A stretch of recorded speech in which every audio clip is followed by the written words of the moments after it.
Um filho dedicado cai vítima de um assassino que vive em seu próprio quintal. Eu só conseguia ver as pessoas correndo à minha volta. Comecei a ficar assustado e pensei, o que está acontecendo?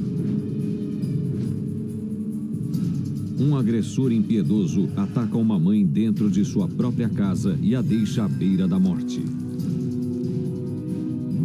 Naquela hora, tive muito medo de morrer. E uma dona de casa fica no meio do fogo cruzado quando um predador sinistro invade seu organismo. Nem em sonhos eu poderia imaginar que havia um parasita dentro de mim. 3 parasitas muito diferentes com uma única estratégia. Eles espreitam à nossa volta. Eles procuram hospedeiros. Eles são os inimigos domésticos.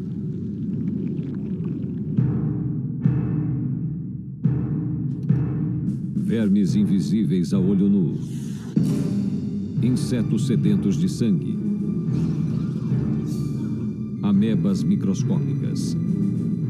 Eles parecem inofensivos, mas estão entre as criaturas mais letais da natureza. Podem invadir nossos corpos e desarmar nossos sistemas imunológicos.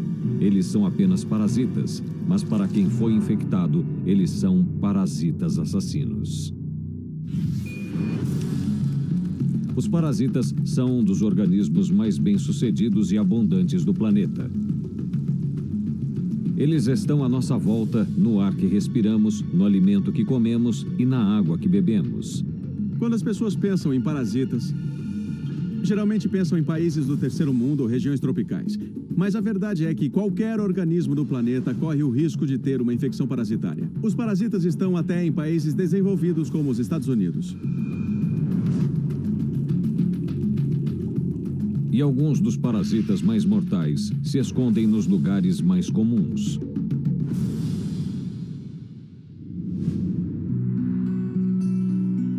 Em 2009. John Taverner, de 55 anos, vive em Manchester, Nova Jersey, e cuida de sua mãe em tempo integral. Minha mãe teve alguns problemas de saúde e precisava de alguém para ajudá-la o tempo todo. Depois de tudo que ela fez pelos filhos, eu prometi que não a internaria num asilo. Quando John não está cuidando de sua mãe, está com sua namorada Kristen. O John é um homem muito bom. Ele tiraria a roupa do corpo para você não passar frio.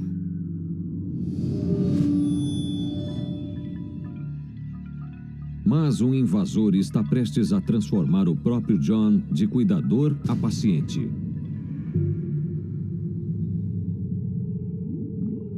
Durante uma noite de junho, John está preparando o jantar para a mãe quando começa a se sentir mal.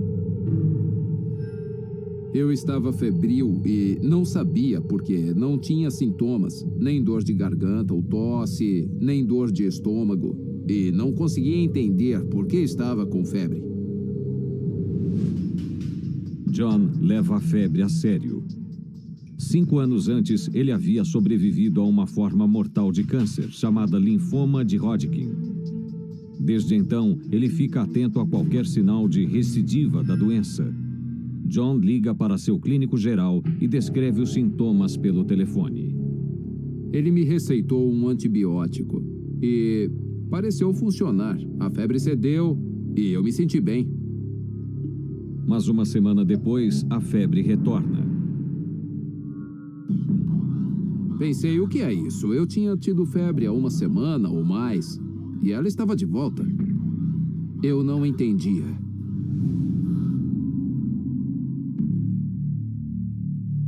Durante a noite, o estado de John piora rapidamente. Eu só conseguia ficar na cama, suando. Tentei me levantar para ir ao banheiro, estava tremendo demais. Então voltei a me enfiar debaixo das cobertas, os lençóis ficavam ensopados, os travesseiros também. Eu suava e sentia frio. Quando fui checar a minha temperatura, eu me lembro que estava com quase 40 graus.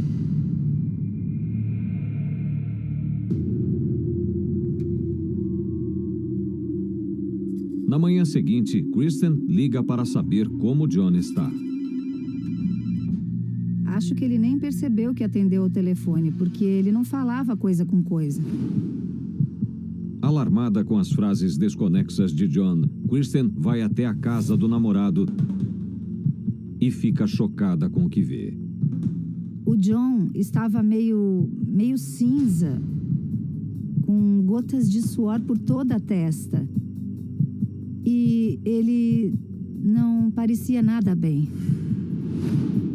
Kristen está determinada a levar John ao hospital. Antes de tentar convencê-lo, John exibe um novo e assustador sintoma. Ele defecou na própria roupa como se não pudesse evitar. Parecia que não percebeu que estava saindo. Ele não disse, acho que estou com diarreia. Parecia mais uma cachoeira de líquidos saindo dele. Eu liguei para a emergência. A ambulância chega minutos depois e John é levado às pressas para o hospital. A primeira coisa que a enfermeira do pronto-socorro faz é checar a temperatura de John. O resultado é assustador, 40 graus e meio de febre.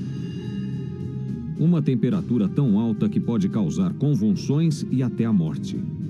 Na mesma hora eu perguntei à enfermeira, o que provoca isso? O que está acontecendo? E ela me disse, eu não tenho a menor ideia.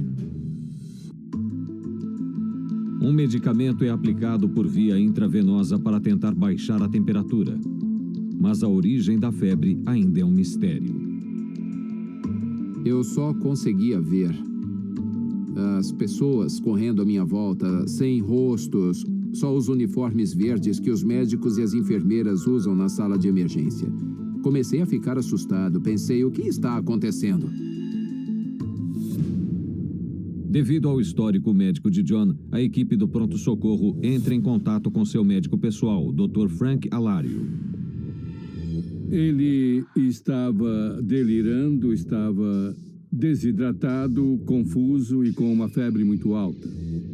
Para tentar descobrir o que está causando a estranha febre alta em seu paciente, o Dr. Alario pede uma bateria de exames. Várias horas depois, chegam os resultados. O Dr. Alario já tem uma resposta.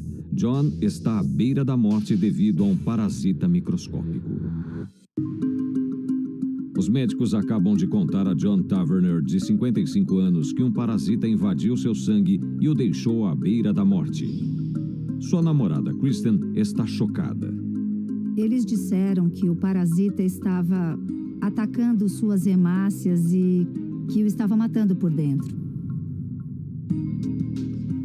As hemácias do John indicaram que ele tinha babesiose. A babesiose é causada por um protozoário minúsculo chamado Babesia. A babésia é uma assassina muito cruel. É parecida com a malária. Ela entra na corrente sanguínea e destrói as hemácias. Nos seres humanos, os danos começam quando o protozoário entra na corrente sanguínea. Ali, o parasita invade as hemácias, onde se alimenta e se reproduz. Finalmente, os glóbulos vermelhos infectados se rompem, liberando legiões de novos parasitas no sangue. A babesiose pode causar fadiga, dores de cabeça e febre, mas geralmente para por aí, porque o baço pode limpar e repor o sangue. Mas em pessoas que perderam o baço, a babésia avança livremente pelo corpo e acaba matando o hospedeiro. Agora fica claro para o Dr. Alario por que John ficou tão doente. O baço de John foi removido. O John fez um tratamento para o linfoma de Hodgkin, que é um câncer nos linfonodos, o que exigiu a extração do baço.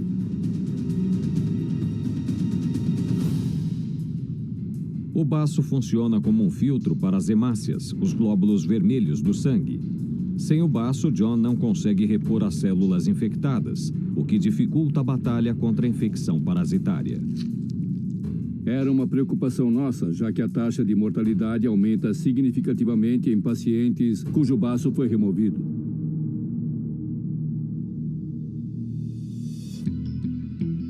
Mas como John pegou o parasita?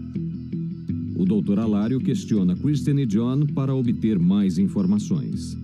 Ele perguntou, vocês acamparam, fizeram um piquenique ou talvez alguma coisa ao ar livre? Eu disse que não, que só saía pela porta da frente, pegava o jornal e as cartas e que costumava sair descalço. O fato de John caminhar até a caixa de correio descalço pode ter sido a causa da infecção. O ciclo de vida dos parasitas do gênero Babesia envolve 2 hospedeiros, um roedor como um rato e um carrapato. Quando um rato é picado por um carrapato infectado, o rato se contamina. O parasita se reproduz no interior do rato infectado, e quando um carrapato não infectado se alimenta do sangue de um rato infectado, o ciclo de vida recomeça.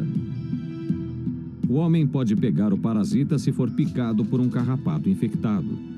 Os humanos são um beco sem saída para a Babesia, porque quando ela entra no corpo humano, ela não completa seu ciclo de vida, mas ainda pode causar estragos nas hemácias.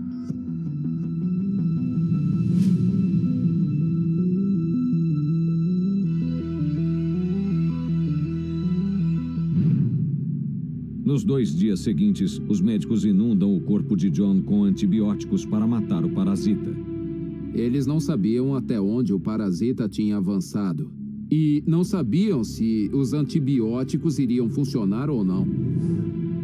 Depois de 2 dias, é evidente que os medicamentos não estão funcionando. John está perdendo hemácias a um ritmo alarmante e sua vida está por um fio. Como um último recurso, os médicos realizam uma transfusão de sangue. Eles enfiaram um cateter no meu pescoço, drenaram o meu sangue por ele e colocaram outro sangue no meu corpo. Isso levaria algum tempo. E é claro que eu dei permissão porque eu queria me livrar daquilo. Não há nenhuma garantia de que o procedimento salvará a vida de John. Era praticamente a última opção. E se aquilo não funcionasse, era grande a chance do John não resistir. O parasita assassino causador da babesiose está causando estragos no organismo de John Taverner. Ele o deixou à beira da morte. Como as potentes drogas antiparasitárias não estão funcionando, os médicos têm uma última esperança: realizar uma transfusão total de sangue. Era praticamente a última opção. E se aquilo não funcionasse, era grande a chance do John não resistir. A transfusão começa. Nas 48 horas seguintes, enfermeiras e médicos substituem o sangue infectado de John. Impotente, sua namorada Kristen só pode esperar. Eu só conseguia pensar, meu Deus, isso tem que funcionar.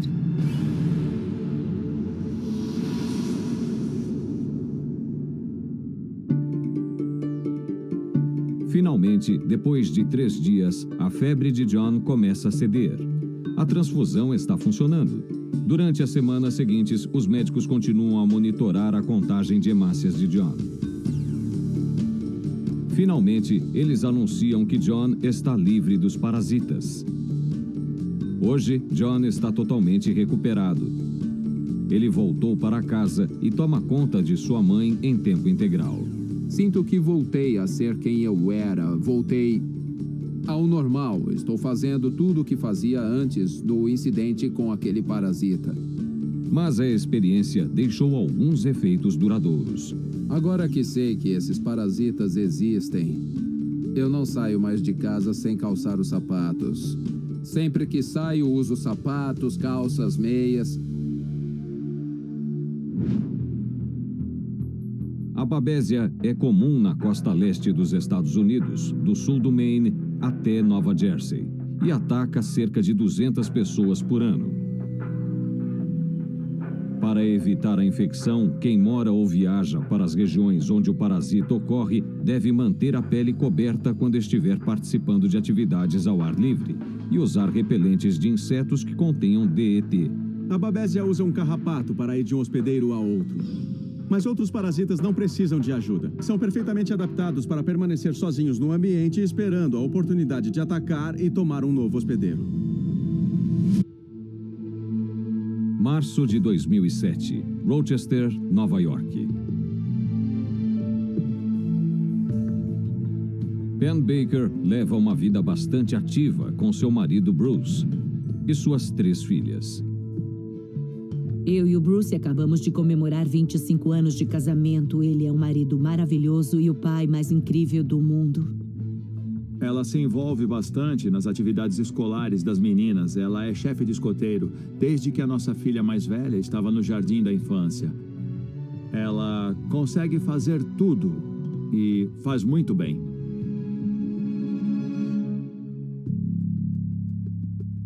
Além de ser uma mãe ocupada, Penn trabalha longas horas angariando fundos para campanhas políticas. Mas seu estilo de vida agitado está prestes a sofrer uma reviravolta.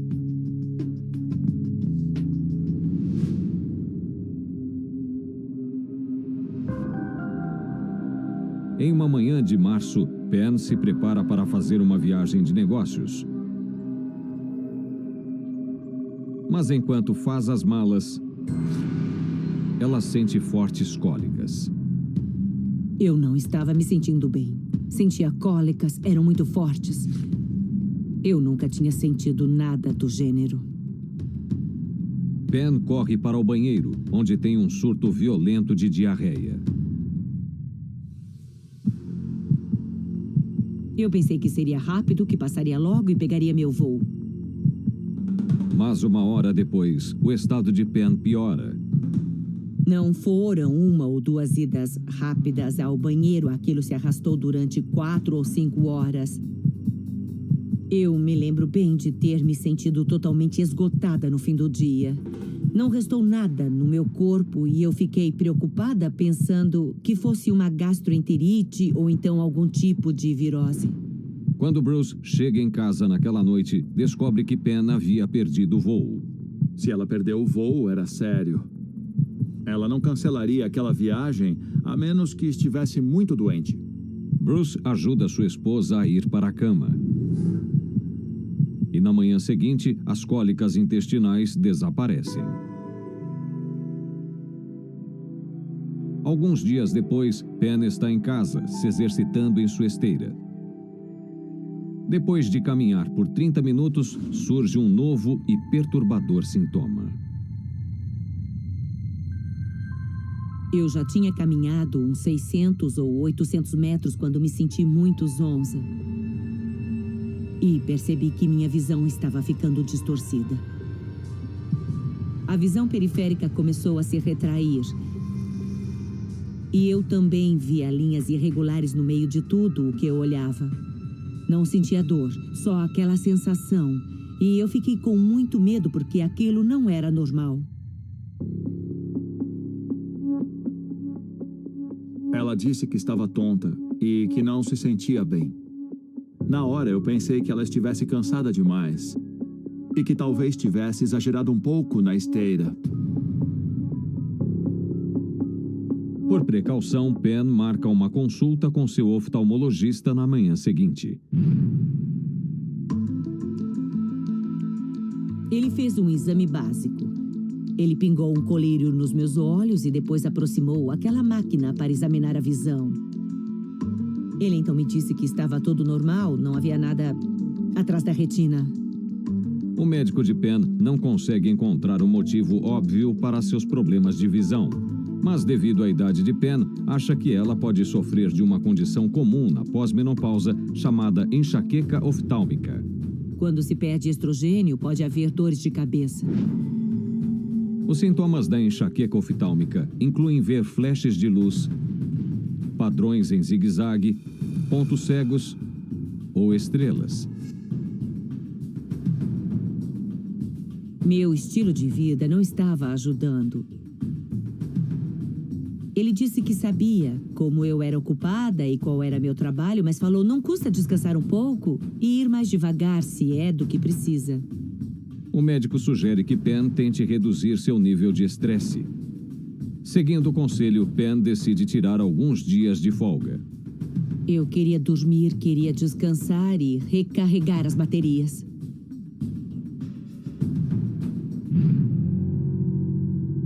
Mas alguns dias depois, Pen e suas filhas estão fazendo compras, quando ela sente uma sensação terrível. Eu estava de pé vendo roupas, quando tive uma sensação que nunca senti na vida. Tive uma vertigem. Fiquei tão zonza que a loja toda começou a girar ao meu redor. Senti palpitações. Não conseguia fazer nada fisicamente. Meu primeiro pensamento foi: oh meu Deus, estou tendo um infarto. A vertigem e as palpitações se agravam tanto que Pen não consegue mais ficar em pé. Eu me sentei num banco na rua, coloquei a cabeça entre as mãos, fechei os olhos e rezei. Abalada pelo episódio, Pen tenta esconder a situação de suas filhas. Elas saíram e não perceberam o que tinha acontecido, só disse que estava muito cansada e que estava quente demais e passou, acho que depois de uns 15 minutos. As palpitações param, mas Pen continua preocupada. Havia alguma coisa errada. Eu estava péssima.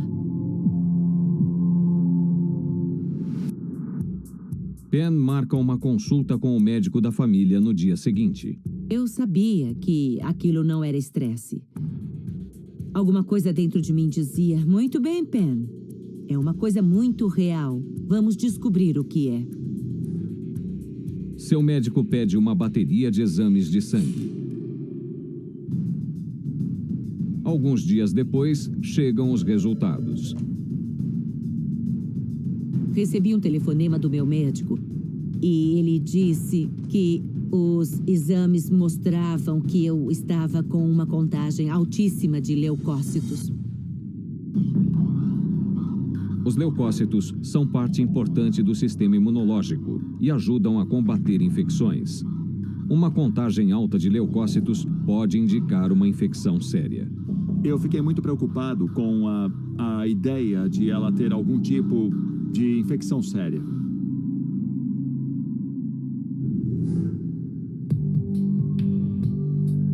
Os médicos encaminham Pen ao Dr. William Bonnet, um especialista em doenças infecciosas do Centro Médico da Universidade de Rochester.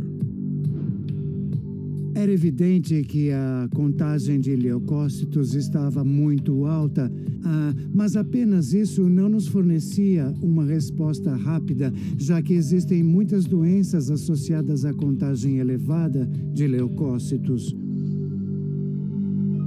A pior seria alguma forma de câncer. Quando ouvi a palavra câncer, meu corpo inteiro amoleceu. Naquela hora, tive muito medo de morrer. Os médicos acabam de dizer a Pen Baker, de 50 anos, que a causa de seus problemas de saúde pode ser câncer. Quando ouvi a palavra câncer, meu corpo inteiro amoleceu. Naquela hora, tive muito medo de morrer. Determinada a descobrir qual é o problema, o médico de Pen, o especialista em doenças infecciosas, William Bonnet, pede uma bateria de novos exames para tentar encontrar a resposta. Acho que contei 6 ou 8 frascos de sangue saindo do meu corpo naquele dia. Queríamos muito um diagnóstico definitivo para saber com o que estávamos lidando e podermos curá-la.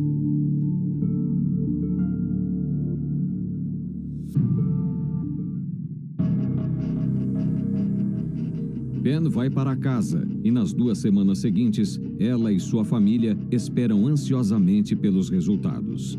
Durante vários dias, fiquei pensando em todas as possibilidades e foi um período de espera muito longo e difícil. Depois de 2 semanas de espera angustiantes, Pen recebe uma ligação do Dr. Bonnet. O médico me ligou naquela tarde para me dizer que tinha um possível diagnóstico. O médico diz a Pen que ela tem algo em quem ninguém havia pensado. O exame de sangue mostrou que havia apenas uma coisa realmente anormal. Ela tinha anticorpos contra um parasita chamado Toxocara.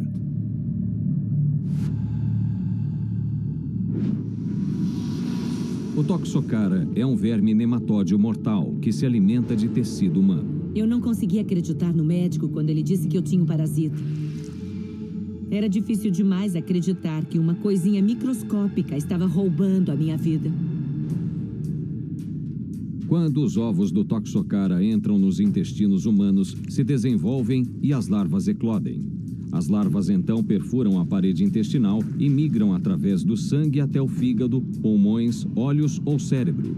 À medida que combate o parasita, o sistema imunológico gera uma reação inflamatória nos tecidos infectados. Se o parasita atingir o olho, a reação inflamatória pode trazer graves consequências. O corpo humano é um beco sem saída para o Toxocara, já que ele não pode se tornar um verme adulto ali. Mas em estado larval, ele migra através dos tecidos, causando muito estrago. E se ele destruir a retina, pode causar cegueira permanente.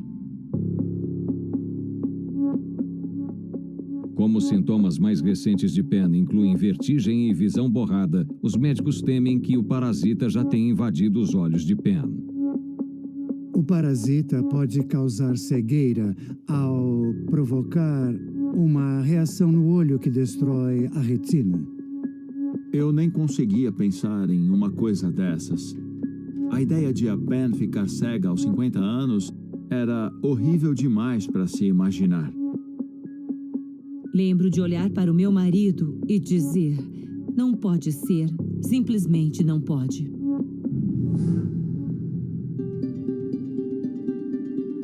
Os médicos conseguirão salvar a visão de Penn antes que seja tarde demais. O Dr. Bonnet pede que Penn venha a seu consultório imediatamente. Ele decidiu que deveríamos procurar um especialista em oftalmologia para me examinar. Penn é submetida a novos exames para determinar se o parasita está em seus olhos. Enquanto isso, o Dr. Bonnet está intrigado com uma questão importante. Como Penn contraiu toxocaríase? Os parasitas do gênero Toxocara são muito bem-sucedidos. Eles são inimigos domésticos que lançaram uma campanha bem-sucedida contra as pessoas e seus animais. O Toxocara começa como um ovo de vida livre no solo. Os ovos são então ingeridos por um mamífero, como um cachorro. Os ovos se transformam em larvas no intestino do cão, penetram pela parede intestinal e migram pelo corpo. Os vermes adultos depositam ovos nos intestinos, que retornam ao ambiente nas fezes. Filhotes de cães e gatos correm um risco maior de contrair e transmitir o Toxocara. Eles podem pegá-lo facilmente pelo leite de uma mãe infectada ou no próprio ambiente. O Dr. Bonnet pergunta a Penn e sua família como eles podem ter sido expostos ao parasita. Pensei na hora no nosso cachorro. Temos um lindo Golden Retriever e eu passava muito tempo andando com ele e limpando suas fezes. E o médico quis que a gente checasse se o cão tinha o parasita. A convivência com o cão da família pode ter levado Penn à beira da cegueira. Penn Baker está lutando para não perder a visão depois de ser vítima do parasita causador da toxocaríase. Os médicos ainda não sabem se ela ficará cega e acreditam que ela pode ter sido infectada por meio do cachorro da família. O cachorro é submetido a exames e alguns dias depois chegam os resultados. O cão não tem o parasita. Sem um culpado aparente, os médicos dizem a Penn que ela talvez jamais saiba como se infectou. Todos acham que eu estava comendo em algum lugar e alguém que manuseou minha comida tinha o parasita e o passou para mim. O Dr. Bonnet ministra as potentes drogas antiparasitárias a Penn, na esperança de matar o organismo. Depois de alguns dias, ela faz novos exames e finalmente recebe boas notícias. Meu médico chegou com os resultados e disse: sua contagem de leucócitos voltou ao normal e o parasita não está em seus olhos. Finalmente eu vi uma luz no fim do túnel. Fiquei muito aliviada naquele momento.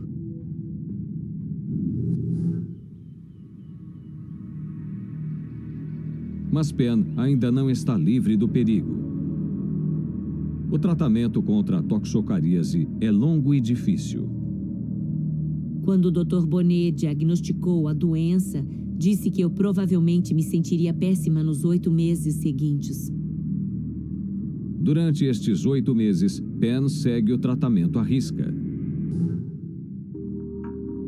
Hoje, Pen está completamente curada, mas sua batalha contra a toxocaríase mudou sua vida para sempre.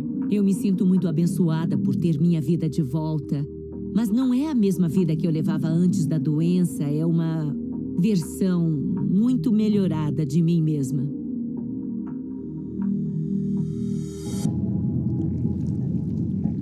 O Centro de Controle de Doenças acredita que os casos de toxocaríase nos Estados Unidos são bastante comuns. Segundo algumas estimativas, 14% da população dos Estados Unidos está infectada. O Toxocara canis costuma ser encontrado no quintal ou dentro das casas, mas é relativamente fácil evitá-lo com uma boa higiene. A melhor forma de evitar o contágio com os parasitas do gênero Toxocara é realizar a vermifugação regular de cães e gatos e manter uma boa higiene pessoal ao lidar com animais, especialmente antes de comer.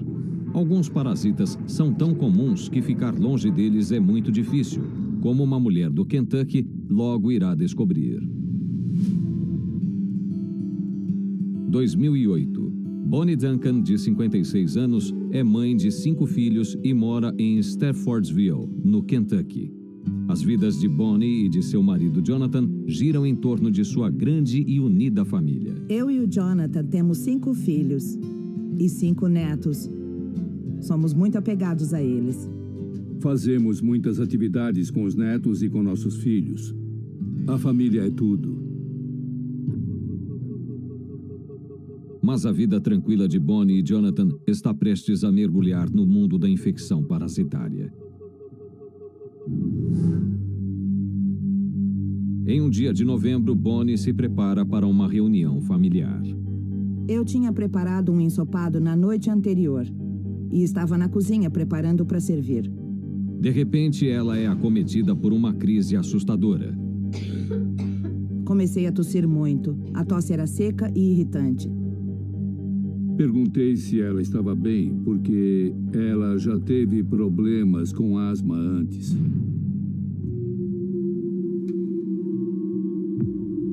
Bonnie procura alívio imediato em seus remédios contra a asma. Minha respiração ficou muito limitada. Foi assustador. Mas as drogas não ajudam.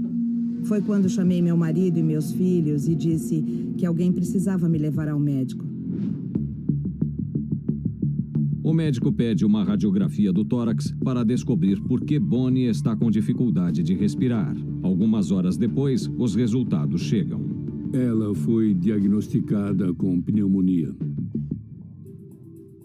Fiquei aliviada. Pensei que me dariam antibióticos e eu ficaria bem em alguns dias.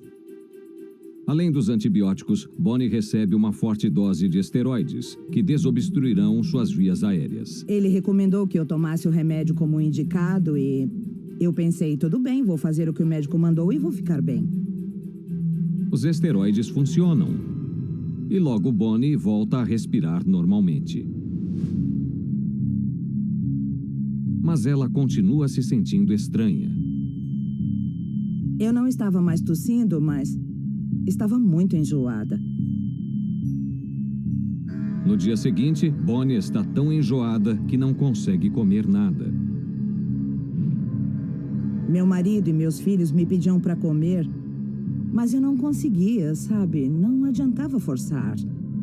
Bonnie e Jonathan supõem que o enjoo é um efeito colateral dos medicamentos contra a pneumonia. Mas depois de alguns dias, Bonnie não consegue se alimentar e Jonathan começa a se preocupar.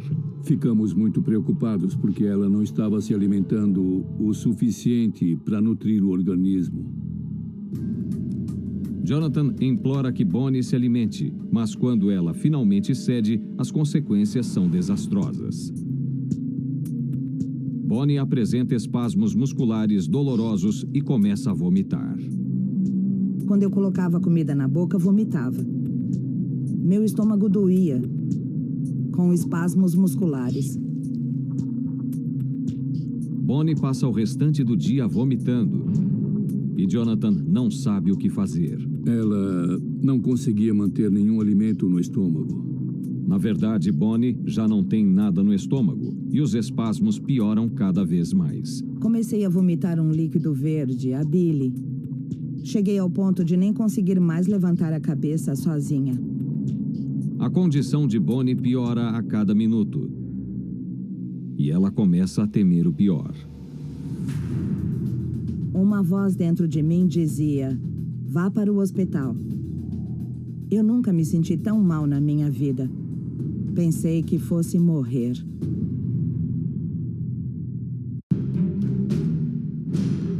Bonnie Duncan, de 56 anos, está com terríveis cólicas estomacais.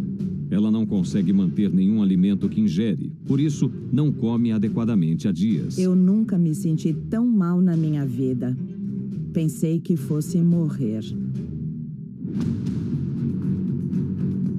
Assustado, o marido de Bonnie a leva às pressas para o pronto-socorro. Eu corri o máximo que pude. Fiquei com medo que ela desmaiasse em cima de mim. Então, tentei levá-la ao pronto-socorro o mais rápido possível. No hospital, Bonnie é examinada por um gastroenterologista, o Dr. Barran Forozandé. O médico veio me examinar. Apertou meu estômago e doeu. Muito. Imediatamente, o Dr. Forozandé confirma os piores temores de Bonnie. Eu tive a impressão de que ela tinha uma obstrução intestinal, ou talvez até um câncer.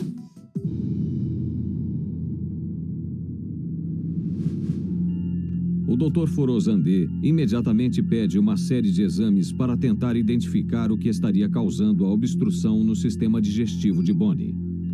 Estávamos desesperados para encontrar alguém que explicasse qual era o problema e, com sorte, encontrar uma solução para ele. O exame físico não constata nenhuma obstrução.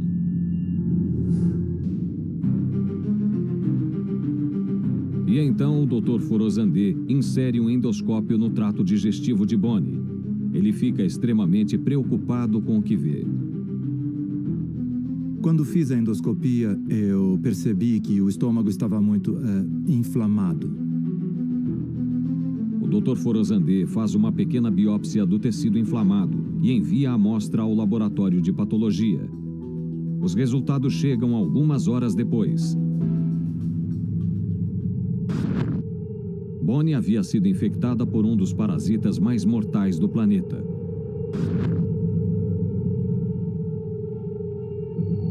O Dr. Forozandé conta a notícia a Bonnie e sua família. O Dr. Forozandé disse para o meu marido que eu tinha o parasita Strongyloid. Nem em sonhos eu poderia imaginar que eu tinha um parasita dentro de mim. O Strongyloid é um nematóide de apenas 2 milímetros de comprimento e com o dobro do diâmetro da cabeça de um alfinete.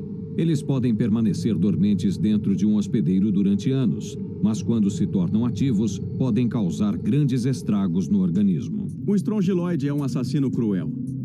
Se não for detectado, o parasita pode causar uma condição chamada hiperinfecção. O Strongyloid se reproduz rapidamente no intestino do hospedeiro. As larvas penetram no intestino, devorando os tecidos enquanto avançam. À medida que os vermes se alimentam, o sistema imunológico do organismo reage, causando uma grave inflamação intestinal. Ela pode causar dor intensa e diarreia sanguinolenta. Se não for detectado, o parasita pode causar muitos danos internos e chegar a matar o hospedeiro. Naturalmente, ficamos muito surpresos porque ninguém nunca tinha ouvido falar disso. Ficamos chocados quando vimos que um parasita tão pequeno podia causar um estrago tão grande no meu corpo. O Strongyloid costuma ser contido por um sistema imunológico saudável. Mas quando as defesas do organismo estão comprometidas, os vermes podem se tornar mais ativos e começar a destruir as entranhas do hospedeiro.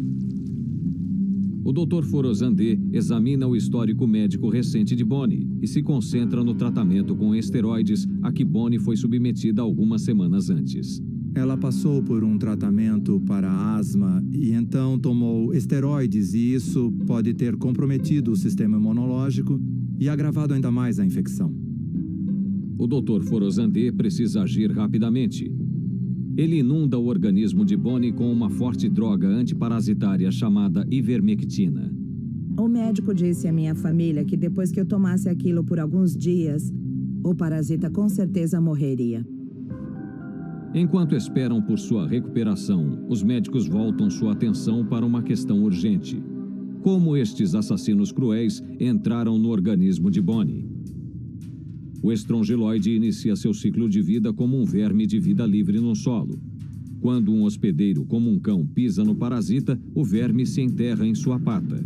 O verme se reproduz no intestino do cão e, quando seus ovos passam para as fezes do cachorro, o ciclo de vida recomeça. O estrongiloide tem um grande truque para entrar no hospedeiro humano. Ele simplesmente espera no solo. Ele é atraído por uma substância química chamada ácido urocânico que ocorre naturalmente na pele e também na sola dos pés. Por isso, quando uma pessoa pisa no parasita, ele se fixa, entra através da pele e avança direto para a corrente sanguínea. Apesar de a maioria dos casos de estrongiloidíase ocorrer fora dos Estados Unidos, há registros em algumas áreas do país. O que torna o estrongiloide tão eficiente é sua habilidade de viver em ambientes diferentes. Ele vive bem em regiões tropicais, mas também vive bem em regiões temperadas como os Apalaches. É por isso que esse parasita é um inimigo doméstico tão eficiente. Como Bonnie passou a vida toda na região rural dos Montes Apalaches, os médicos acreditam que ela pode ter contraído o parasita em seu próprio quintal. O Dr. Forozandé acha que a Bonnie pode ter pegado o parasita na terra, talvez trabalhando no jardim ou andando descalça.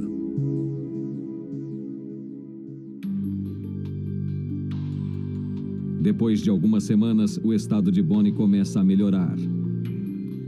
E ela volta para casa, para Jonathan e seus filhos.